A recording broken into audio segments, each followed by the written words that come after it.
ದಸರಾದಲ್ಲಿ ಕಂಬಳ ಸೇರಿಸ್ತಾ ಇರ್ತಕ್ಕಂಥದ್ದು ಇದು ಜನವಿರೋಧಿ ನೀತಿ. ಇದು ಕಂಬಳ ದಕ್ಷಿಣ ಕನ್ನಡ ಜಿಲ್ಲೆಯ ಒಂದು ಕ್ರೀಡೆ, ಅದು ಜಾನಪದ ಕ್ರೀಡೆ. ಇದಕ್ಕೆ ಇತಿಹಾಸ ಅಳೂಪರ ಕಾಲದಿಂದ ಇದೆ. ಒಂದು ಅಳೂಪರ ಕಾಲದ ಶಾಸನದಲ್ಲಿ ಬಾರ್ಕೂರಲ್ಲಿ ಇವತ್ತಿಗೂ ಉತ್ಖನನ ಮಾಡಿದ್ರೆ ಒಂದು ದೊಡ್ಡ ತಲಕಾಡಂಥದ್ದೇ ತೆಗಿಬೋದಲ್ಲಿ. ಕೇವಲ ಒಂದು ಸಾರಿ ಮಾತ್ರ ಅಲ್ಲಿ ಉತ್ಖನನ ಆಗಿದೆ. ಅಲ್ಲಿ ಸಿಕ್ಕಿರೋ ಶಾಸನದ ಪ್ರಕಾರ ಮೊದಲು ಪ್ರಾರಂಭ ಆಗಿದ್ದು ಅಲ್ಲೇ. ಅವರು ಈ ಕಂಬಳದ ಟ್ರ್ಯಾಕ್ಗಳನ್ನು ಮಾಡಿ ಕೋಣಗಳಿಗೆ ತೊಂದರೆ ಆಗಬಾರ್ದು ಅಂತ ಮೊದಲು ದಲಿತರನ್ನ ಓಡಿಸ್ತಾ ಇದ್ರಂತೆ. ಆ ಟ್ರ್ಯಾಕಲ್ಲಿ ಗಾಜು ಕಲ್ಲು ಏನಾರ ಚುಚ್ಕೊಳ್ಳೋದಿದ್ರೆ ಅದನ್ನು ತೆಗೆದು ಹಾಕಿಬಿಟ್ಟು ಆಮೇಲೆ ಕೋಣಗಳು ಓಡಿಸ್ತಾ ಇದ್ರಂತೆ.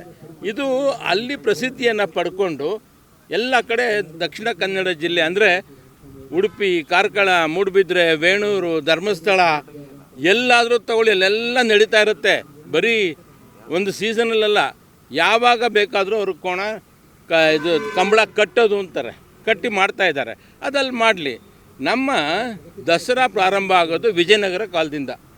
ಕೃಷ್ಣದೇವರಾಯನ ಕಾಲದಲ್ಲಿ ಹಂಪಿನಲ್ಲಿ ಆಗಿದ್ದಕ್ಕೆ ಸಾಕ್ಷಿ ಇದೆ. ಅಲ್ಲಿ ಒಂದು ಮಹಾನವಮಿ ದಿಬ್ಬ ಅಂತಿದೆ.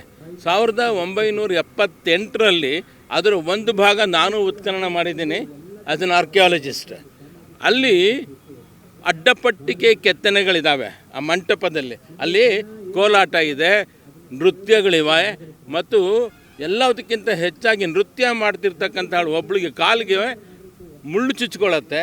ಅವಳ ಕಾಲನ್ನು ಮೇಲೆ ಎತ್ತಿಡ್ಕೊಂಡು ಮುಳ್ಳು ತೆಗೆದಿದ್ದು ಅಲ್ಲಿ ಕೆತ್ತಿದ್ದಾರೆ. ಆಮೇಲೆ ಅರಬ್ಬರು ಬಂದು ಕುದುರೆಗಳನ್ನು ಮಾರ್ತಾಯಿದ್ರು, ಅದನ್ನು ಸಹ ಆ ಪಟ್ಟಿಕೆಗಳಲ್ಲಿ ಕೆತ್ತಿದ್ದಾರೆ. ಆದರೆ ಎಲ್ಲಿಯೂ ಕಂಬಳದ ಕೆತ್ತನೆ ಇಲ್ಲ. ಶ್ರೀರಂಗಪಟ್ಟಣಕ್ಕೆ ಬಂತು. ಆಮೇಲೆ ವಿಜಯನಗರದ ಪತನ ನಂತರ ರಾಜೇ ಅರಸ್ ಅವರು 1610ರಲ್ಲಿ ಶ್ರೀರಂಗಪಟ್ಟಣದಲ್ಲಿ ಪ್ರಾರಂಭ ಮಾಡಿದ್ರು. ಅವರು ಪ್ರಾರಂಭ ಮಾಡಿದಾಗಲೂ ಸಹ ಎಲ್ಲಿಯೂ ಕಂಬಳ ನಡೆಸಿಲ್ಲ. ಆಮೇಲೆ ಶ್ರೀರಂಗಪಟ್ಟಣದಿಂದ ಮೈಸೂರಿಗೆ ಬಂತು. ನಮ್ಮ ಮುಮ್ಮಡಿ ಕೃಷ್ಣರಾಜ ಒಡೆಯರ ಕಾಲದಲ್ಲಿ ದಸರಾ ಚೆನ್ನಾಗೇ ನಡೀತಾ ಇತ್ತು. ಆನೆಗಳನ್ನು ಕಟ್ಟಿಕೊಂಡೇ ದಸರಾ ಮೆರವಣಿಗೆಗಳನ್ನು ಮಾಡ್ತಾಯಿದ್ರು. ಅದಕ್ಕೆ ಜಗನ್ಮೋಹನ ಅರಮನೆಯಲ್ಲಿ ಈಗಲೂ ಪೇಂಟಿಂಗ್ಸ್ ಉಳ್ಕೊಂಡಿವೆ. ಆದರೆ ಎಲ್ಲಿಯೂ ಕಂಬಳ ಬಂದಿದ್ದಕ್ಕೆ ಸಾಕ್ಷಿ ಇಲ್ಲ. ಇದಿತ್ತು, ಬರ್ತಾಯಿತ್ತು, ಮಾಡ್ತಾಯಿದ್ರು ಅಂತ ಬರೀ ಸುಳ್ಳು ಹೇಳ್ತಾರೆ. ಅದಲ್ಲ, ಇಲ್ಲಿರಲಿಲ್ಲ. ಆಮೇಲೆ ಕಂಬಳ ಮಾಡೋಕ್ಕೆ ಶುರು ಮಾಡಬೇಕಂದ್ರೆ ನೀರು ಹೆಚ್ಚು ಬೇಕು. ಇಲ್ಲಿ ಮಳೆ ಇಲ್ಲ, ಬರ ಬಂದುಬಿಟ್ಟಿದೆ, ಬೆಳೆ ಬೆಳಿಬೇಡಿ ಅಂತ ರೈತರಿಗೆ ಮುಖ್ಯಮಂತ್ರಿಗಳು ಕೇಳ್ಕೋತಾರೆ. ಆದರೆ ಸುಮಾರು 20 ಲಕ್ಷ ಲೀಟರ್ ನೀರು ಬೇಕಂತೆ ಈ ಒಂದು ಕಂಬಳ. ರವಿಕುಮಾರ್ ಹೇಳ್ತಾಯಿದ್ರು, ಇಷ್ಟು ನೀರನ್ನು ಎಲ್ಲಿಂದ ತರ್ತೀರಿ ಸ್ವಾಮಿ? ಇದೇ ನಮಗೇನು ಪೈಪ್ ಇದೆಯಾ? ನಾವು ಕೇಳಿದಾಗ ಮಳೆ ಬಂದುಬಿಡ್ತದ, ನೀರು ಬಂದ್ಬಿಟ್ಟು ತುಂಬ್ಕೊಳ್ಳೋದಕ್ಕೆ? ಎಲ್ಲ ಕೆರೆಗಳನ್ನು ಮುಚ್ಕೊಂಬರ್ತಾ ಇದ್ದೀವಿ. ನೀರಿಲ್ಲ ಅಂದಮೇಲೆ ಇದು ನಡೆಯೋಕ್ಕೆ ಸಾಧ್ಯ ಇಲ್ಲ. ಆದ್ದರಿಂದ ಈ ಇತಿಹಾಸದಲ್ಲಿ ಎಲ್ಲಿಯೂ ಮೈಸೂರಿನಲ್ಲಿ ಕಂಬಳ ನಡೆಸೋದಕ್ಕೆ ಸಾಕ್ಷಿ ಇಲ್ಲ. ನಾಳೆ ಪುತ್ತೂರಲ್ಲಿ ನಾವು ಅಂಬಾರಿನ ಓಡಿಸ್ತೀವಿ, ಅಲ್ಲಿ ತಗೊಂಬನ್ನಿ ಅಂದರೆ ಏನು ಮಾಡೋದು?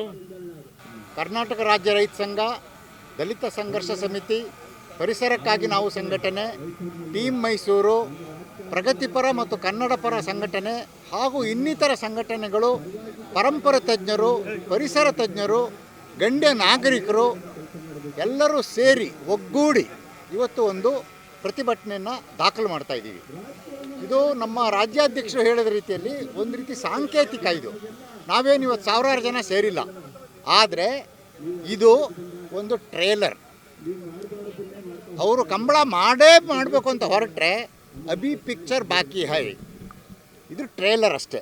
ಆ ಟ್ರೇಲರ್ನ ಅವ್ರು ಅರ್ಥ ಮಾಡ್ಕೊಂಡ್ರೆ ಕಂಬಳನ ನಿಲ್ಲಿಸ್ತಾರೆ. ನಾವು ಕಂಬಳನ ಸುಮ್ಮನೆ ವಿನಾಕಾರಣ ಆಗಲಿ ರಾಜಕೀಯ ಕಾರಣಕ್ಕಾಗಲಿ ನಿಲ್ಲಿಸ್ತಾ ಇಲ್ಲ. ನಾವು ಕಂಬಳ ನಿಲ್ಲಿಸ್ತಾ ಇರೋದಕ್ಕೆ ತುಂಬ ಸಕಾರಣಗಳಿದ್ದಾವೆ, ತುಂಬ ಮುಖ್ಯವಾದ ಕಾರಣಗಳಿದ್ದಾವೆ. ಈಗಾಗಲೇ ಕಿಕ್ಕಿರಿದಿರಂಥ ಕಾರ್ಯಕ್ರಮಗಳಿದ್ದಾವೆ.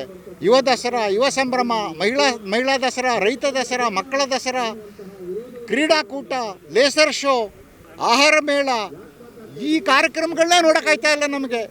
ಆ ಸಂಚಾರ ದಟ್ಟಣೆ, ವಾಯು ಮಾಲಿನ್ಯ, ಶಬ್ದ ಮಾಲಿನ್ಯ ಯಾಕಪ್ಪ ಬೇಕು ಅನ್ನಿಸ್ತಾ ಇದೆ. ನೀವು ಒಂದು ಹಬ್ಬ ಮಾಡಿದ್ರೆ ಸಂಭ್ರಮ ಆಗಬೇಕಲ್ಲ. ಸಂಭ್ರಮ ಆಗದಲ್ಲೇ ಎಲ್ರಿಗೂ ತೊಂದರೆ ಆಗುತ್ತೆ, ಸಂಕಟ ಆಗುತ್ತೆ ಅನ್ನೋದಾದರೆ ಯೋಚನೆ ಮಾಡಬೇಕಲ್ವ ನೀವು. ಆ ಕಾರಣಕ್ಕೆ ನಾವು ಈಗ ಆಲ್ರೆಡಿ ಮಾಡ್ತಾ ಇರೋ ಕಾರ್ಯಕ್ರಮವನ್ನು ಚೆನ್ನಾಗಿ ಮಾಡಿ, ಅಚ್ಚುಕಟ್ಟಾಗಿ ಮಾಡಿ, ಅದನ್ನು ಸುವ್ಯವಸ್ಥಿತವಾಗಿ ಮಾಡಿ. ಮಾನ್ಯ ಅಶೋಕ್ ರೈ ಅವರೇ, ನಿಮ್ಮ ಹಠ ಬಿಡಿ. ಮಾನ್ಯ ಮುಖ್ಯಮಂತ್ರಿಗಳಿಗೂ ಹೇಳಿ, ಮೈಸೂರಿನ ಜನ ಸಾರಾಸಟ್ಟಾಗಿ ವಿರೋಧ ಮಾಡ್ತಾ ಇದ್ದಾರೆ ಅಂಥೇಳಿ. ಬರಗಾಲ ಇದೆ, ಇದು ಆಷಾಢ ತಿಂಗಳು. ಆಷಾಢದಲ್ಲಿ ಈ ಬಿಸಿಲನ್ನ ನೀವು ಯಾವಾಗಲಾದ್ರು ನೋಡಿದ್ರಾ? ಇಷ್ಟು ಬಿಸಿಲಿದೆ. ಮೊನ್ನೆ ನಾನು ಯತೀಂದ್ರ ಅವ್ರಿಗೆ ಅದನ್ನು ಹೇಳ್ತಾ ಇದ್ದೆ. ನಾನು ನೋಡಿ ಸರ್, ನಾವು ಚಿಕ್ಕವರಾಗಿದ್ದಾಗ ಆಷಾಢದಲ್ಲಿ ಗದ್ದೆಯಲ್ಲಿ ಕೆಲಸ ಮಾಡುವಂಥವ್ರು ಗಂಡಸರು ಈ ಹಾಳಾದ ಜೀವ ಹೆಣ್ಣಾಗಾದರೂ ಹುಟ್ಟಬಾರ್ದಾಗಿತ್ತ ಅಂತ ಆಶಿಸ್ತಾ ಇದ್ರಂತೆ. ಯಾಕೆ ಅಂದರೆ ಹೆಣ್ಣಾಗಿ ಹುಟ್ಟಿದ್ರೆ ಒಲೆ ಮುಂದೆ ಕೂತ್ಕೋಬೋದು ಬೆಚ್ಚಗೆ ಅಂತ. ಅಂದರೆ ಅಷ್ಟು ಮಳೆ ಚಳಿ ಇತ್ತು ಅಂತ ಆ ಕಾಲದಲ್ಲಿ, 30-40 ವರ್ಷದ ಹಿಂದೆ. ಈಗ ಜುಲೈ ಆಷಾಢದಲ್ಲಿ ಬಿಸಿಲು ಬರ್ತಾ ಇದೆ. ಪ್ರಕೃತಿ ಎಚ್ಚರಿಕೆ ಕೊಡ್ತಾ ಇದೆಯಲ್ವಾ? ಬರಗಾಲ ಘೋಷಣೆ ಮಾಡಿ ಅಂತ ಕೇಂದ್ರಕ್ಕೆ ನೀವು ಮನವಿ ಮಾಡಿದ್ದೀರಿ, ಏನು ಬೆಳೆ ಬೆಳಿಬೇಡಿ ಅಂತ ರೈತರಿಗೆ ಕರೆ ಕೊಟ್ಟಿದ್ದೀರಿ. ಇಂಥ ಸಂದರ್ಭದಲ್ಲಿ ಮತ್ತಷ್ಟು ಹಣ ಖರ್ಚು ಮಾಡಿ ರೈತರಿಗೆ ಕಷ್ಟಕ್ಕೆ ಸ್ಪಂದಿಸ್ತಲೇ ಕಂಬಳ ಯಾಕೆ ಮಾಡಬೇಕು? ದಯವಿಟ್ಟು ಕೈ ಬಿಡಿ. ಎಲ್ಲ ಸಂಘಟನೆಗಳ ಪರವಾಗಿ, ಮೈಸೂರಿನ ನಾಗರಿಕರ ಪರವಾಗಿ ನಿಮ್ಮಲ್ಲಿ ಅತ್ಯಂತ ಕಳಕಳಿಯಿಂದ ವಿನಂತಿ ಮಾಡ್ತಾ ಇದ್ದೀವಿ. ಮೈಸೂರಿನ ಅನೇಕ ಪರಿಸರ ಪ್ರೇಮಿಗಳು, ರೈತಪರ ಹೋರಾಟಗಾರರು ಮತ್ತು ಸಾಮಾಜಿಕ ಕಳಕಳಿ ಹೊಂದಿದಂಥ ಎಲ್ಲ ಸಂಘ ಸಂಸ್ಥೆಗಳು ಮತ್ತು ವಿಶೇಷವಾಗಿ ಈ ರಿಂಗ್ ರೋಡ್ನ ಸುತ್ತಮುತ್ತ ಇರುವಂಥ ಸ್ಥಳೀಯರು ಸಹ ಇವತ್ತು ನಾವೆಲ್ಲರೂ ಸೇರಿ ಒಂದು ಪ್ರತಿಭಟನೆಯನ್ನು ಮಾಡ್ತಾಯಿದ್ದೀವಿ. ಏನು ಮುಂಬರುವ ದಸರಾದಲ್ಲಿ ರಾಜ್ಯದ ನಾಡ ಹಬ್ಬ, ಮೈಸೂರಿನ ನಾಡ ಹಬ್ಬ ಅಂತ ನಡೆಯುವಂಥ ದಸರಾದಲ್ಲಿ ಕಂಬಳವನ್ನು ಒಂದು ರೀತಿ ಮೈಸೂರಿಗರಿಗೆ ವಿರುದ್ಧವಾಗಿ, ಅವರ ಭಾವನೆಗಳಿಗೆ ವಿರುದ್ಧವಾಗಿ ಮೈಸೂರಲ್ಲಿ ಮಾಡಲೇಬೇಕು ಅಂತ ಹಠ ಹಿಡಿದಿರುವಂಥ ರಾಜ್ಯ ಸರ್ಕಾರದ ವಿರುದ್ಧವಾಗಿ ದಯಮಾಡಿ ಈ ಹಠದ ಧೋರಣೆ ಕಂಬಳದ ವಿಚಾರಕ್ಕೆ ಬೇಡ, ಬೇರೆ ಬೇರೆ ವಿಚಾರಕ್ಕೆ ಮಾಡಿ. ಮೈಸೂರಿಗರಿಗೆ ಅನೇಕ ಮೂಲಭೂತ ಸೌಕರ್ಯಗಳು ಇನ್ನೂ ಕೊಡಬೇಕಾಗಿದೆ. ಮೈಸೂರಿನಲ್ಲಿ ಅನೇಕ ಡೆವಲಪ್ಮೆಂಟ್ ಕೆಲಸಗಳು ಮಾಡಬೇಕಾಗಿದೆ. ಅಂಥ ಕಡೆಗೆ ನೀವು ಗಮನ ಕೊಡಿ. ಕಂಬಳಕ್ಕೆ ಈ ರೀತಿ ಹಠದ ಬರೀ ಹೈ ಪವರ್ ಕಮಿಟಿನಲ್ಲಿ ಮೈಸೂರಿಗರ ಅನೇಕ ಜನಪ್ರತಿನಿಧಿಗಳು ಹೇಳಿದ ಮೇಲೂ ಕಂಬಳವನ್ನು ಮಾಡೇ ತೀರ್ತೀನಿ ಅಂತ ಮುಖ್ಯಮಂತ್ರಿಗಳು ಹೊರಟಿರುವಂಥದ್ದು, ಅವರ ಶಾಸಕರಾದಂಥ ಅಶೋಕ್ ರೈ ಅವರು ಹೇಳ್ತಾ ಇರೋದು ನಿಜಕ್ಕೂ ಒಂದು ರೀತಿ ಕೆಟ್ಟ ಬೆಳವಣಿಗೆ. ದಯಮಾಡಿ ಆ ರೀತಿಯ ಮಾಡಬಾರ್ದು. ಇಲ್ಲಿ ನೋಡಿ ಸರ್, ಒಂದು ಇಡೀ ರಾಜ್ಯ ಬರದ ಪರಿಸ್ಥಿತಿನಲ್ಲಿ ಹೋಗ್ತಾ ಇದೆ ಅಂತೇಳಿ ನೀವೇ ಕೇಂದ್ರಕ್ಕೆ ಪತ್ರ ಬರೆದಿದ್ದೀರಾ. ಅಂದರೆ ಈ ಕೂಡಲೇ ನಮಗೊಂದಷ್ಟು ಪರಿಹಾರ ಕೊಡಿ ಅಂತ.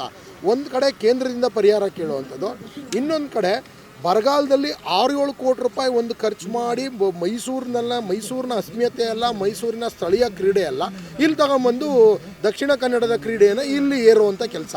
ಈ ರೀತಿ ವಿರೋಧಾಭಾಸದ ಕೆಲಸಗಳನ್ನ ದಯಮಾಡಿ ಸರ್ಕಾರ ಮಾಡೋದು ಬೇಡ. ಈ ಬಾರಿ ಮಳೆ ಕಡಿಮೆ ಇದೆ ಮತ್ತು ಕಂಬಳಕ್ಕೆ ಬೇಕಾಗಿರುವಂಥ ವಾತಾವರಣ ಮೈಸೂರಲ್ಲಿ ಎಲ್ಲಿದೆ ಸರ್? ಕಂಬಳ ಮಾಡುವಂಥ ದಕ್ಷಿಣ ಕನ್ನಡದ ವಾತಾವರಣನೇ ಬೇರೆ.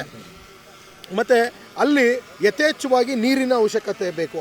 ಆ ನೀರಿನ ಅವಶ್ಯಕತೆ, ಇಡೀ ರಾಜ್ಯನೇ ಮಳೆ ಇಲ್ಲದೇ ಮಳೆಗಾಗಿ ಪರಿತಪಿಸ್ತಿರುವಂಥ ಸಂದರ್ಭದಲ್ಲಿ ನೀವು ಈ ಸಂದರ್ಭದಲ್ಲಿ ಕೃತಕವಾಗಿ ನೀರನ್ನ ಸೃಷ್ಟಿ ಮಾಡಿ, ಗದ್ದೆ ಸೃಷ್ಟಿ ಮಾಡಿ ಅಲ್ಲಿ ಕಂಬಳ ಮಾಡ್ತೀನಿ ಅನ್ನೋದು ಎಷ್ಟು ವೈಜ್ಞಾನಿಕ ಮತ್ತು ಎಷ್ಟು ತರ್ಕಬದ್ಧವಾದಂಥ ನೆಲೆ.